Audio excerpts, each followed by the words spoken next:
1880 marcou o início de um capítulo significativo na história, com o diplomata e empresário francês Ferdinand de Lesseps enfrentando um desafio monumental. Seu objetivo era criar um canal que conectasse os oceanos Atlântico e Pacífico nas Américas, o futuro Canal do Panamá. O projeto, porém, era audacioso, pois implicava a necessidade de atravessar navios por mais de 80 quilômetros de terra. A ideia de um canal ligando esses dois grandes corpos d'água não era nova. Desde os anos 1500, o rei Charles I, da Espanha, demonstrou interesse nesse conceito. Contudo, naquela época, foi considerado impossível, e não havia ninguém capaz de executá-lo. No entanto, Ferdinand de Lesseps, que anteriormente havia supervisionado a construção do Canal de Suez no Egito, emergiu como alguém capaz de enfrentar tal empreendimento. A construção do Canal de Suez, inaugurado em 1869, solidificou a reputação de Ferdinand como um líder, capaz de concretizar projetos ambiciosos. Ele articulou com governos, atraiu investidores e gerenciou a equipe responsável pela execução da obra. No entanto, o futuro reservaria desafios ainda mais significativos, desafiando até mesmo a capacidade de Ferdinand. Se tivesse conseguido, talvez o canal fosse conhecido hoje como o Canal da Colômbia. A história do Canal do Panamá se desenrola em uma trama complexa, que envolve os Estados Unidos, o apoio à independência do Panamá, doenças tropicais, avanços tecnológicos e mais de 3 décadas de uma das obras mais caóticas da história recente. Esta narrativa fascinante é repleta de intrigas geopolíticas, desafios logísticos e a resiliência humana diante de adversidades.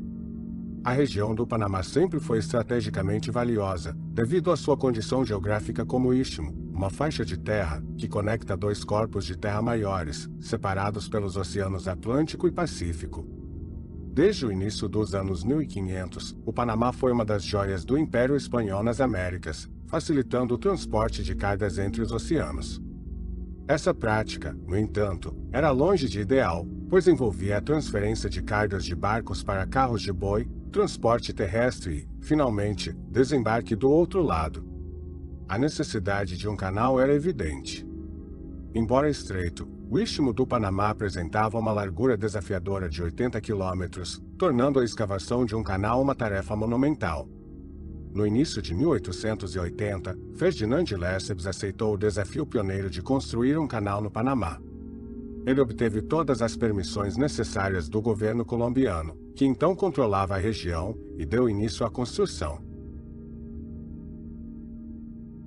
A ideia inicial de Ferdinand era criar um canal simples, semelhante ao que havia construído em Suez, proporcionando uma passagem ao nível do mar. No entanto, a construção se revelou muito mais difícil do que o planejado. As doenças tropicais, como malária e febre amarela, se tornaram os principais obstáculos, ceifando a vida de cerca de 20.000 trabalhadores franceses. Além disso, o projeto de Ferdinand negligenciou o rio Chades, vital para o abastecimento de milhares de habitantes locais. A continuação do projeto teria resultado na drenagem completa do rio, uma perspectiva indesejada.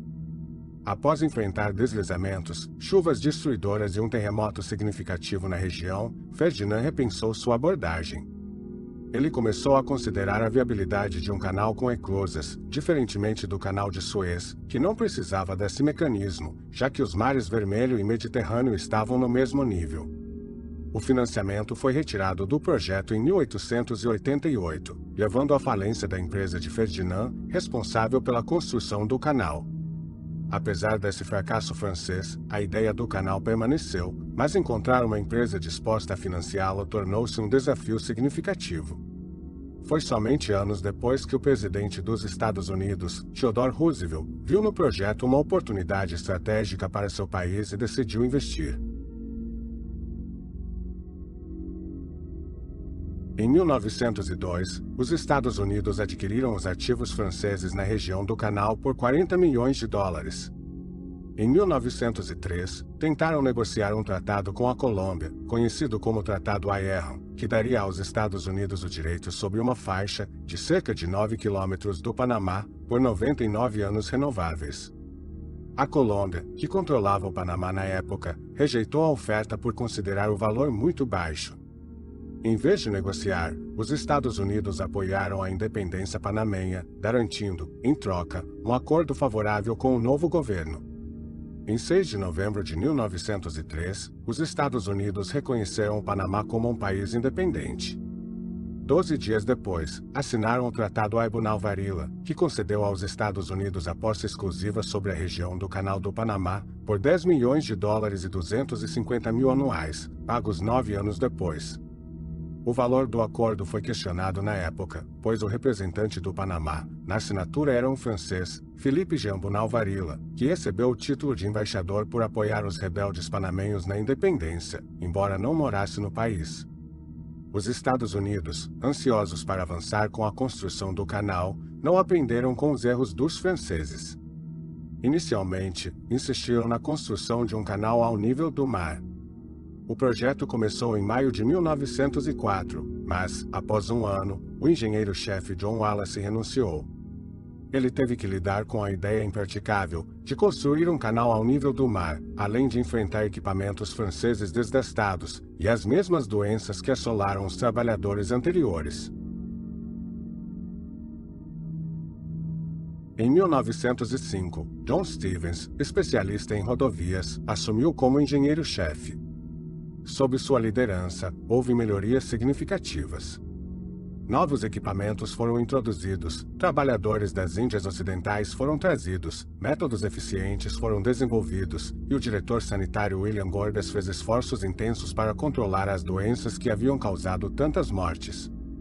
Stevens também percebeu que a ideia do canal ao nível do mar não era viável e convenceu o governo americano a adotar o uso de eclosas.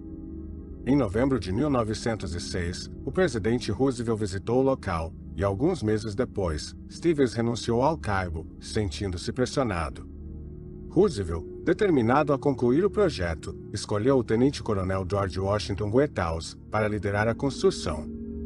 Whitehouse assumiu a posição de engenheiro-chefe em 1907 e não desistiu do desafio. Ele implementou uma abordagem mais eficaz, superando as adversidades e finalizando a construção do Canal do Panamá. Em 15 de agosto de 1914, o SS Ancon se tornou o primeiro navio a viajar pelo canal. O Panamá assumiu o controle total do canal em 1999, marcando uma nova era em sua história. Atualmente, o Canal do Panamá é vital para o comércio global, recebendo de 35 a 40 navios diariamente. Reconhecido como uma das 7 maravilhas do mundo moderno pela Sociedade Americana de Engenheiros Civis em 1994, o canal permanece como uma proeza notável da engenharia. A engenharia incrível do Canal do Panamá é evidente em seu sistema de eclosas, uma solução complexa para superar os desníveis entre os oceanos Atlântico e Pacífico. Com 6 eclosas ao todo, 3 de cada lado, o canal eleva os navios até o nível do Lago Gatun e, em seguida, os desce novamente para o nível do oceano. O novo conjunto de eclosas, construído ao lado das antigas, permite a passagem de navios até 3 vezes maiores. O Canal do Panamá desempenha um papel crucial no comércio global, com mais de 35 a 40 navios transitando diariamente por suas águas. Além disso, já recebeu mais de 1 milhão de navios desde sua abertura, gerando anualmente mais de 3 bilhões de reais em pedágios para o Panamá. No entanto, apesar de sua grandiosidade, o canal enfrenta desafios recentes, relacionados à escassez de chuvas em 2019 e a uma crise de água em 2020. A dependência da água para operar as eclosas tornou-se evidente, levando a medidas para otimizar o uso desse recurso essencial. O bloqueio do Canal do Panamá seria uma crise global, e as autoridades panamenhas estão empenhadas em garantir a preservação e eficiência dessa via vital. Em suma, a história do Canal do Panamá é um épico de ambição, desafios e triunfo humano. Desde os primórdios da ideia até os dias atuais, o canal desempenha um papel central no comércio global, conectando continentes e encurtando distâncias. Sua construção tumultuada e a engenharia extraordinária por trás dele o tornam um marco notável na história da humanidade, deixando um legado duradouro para as gerações futuras.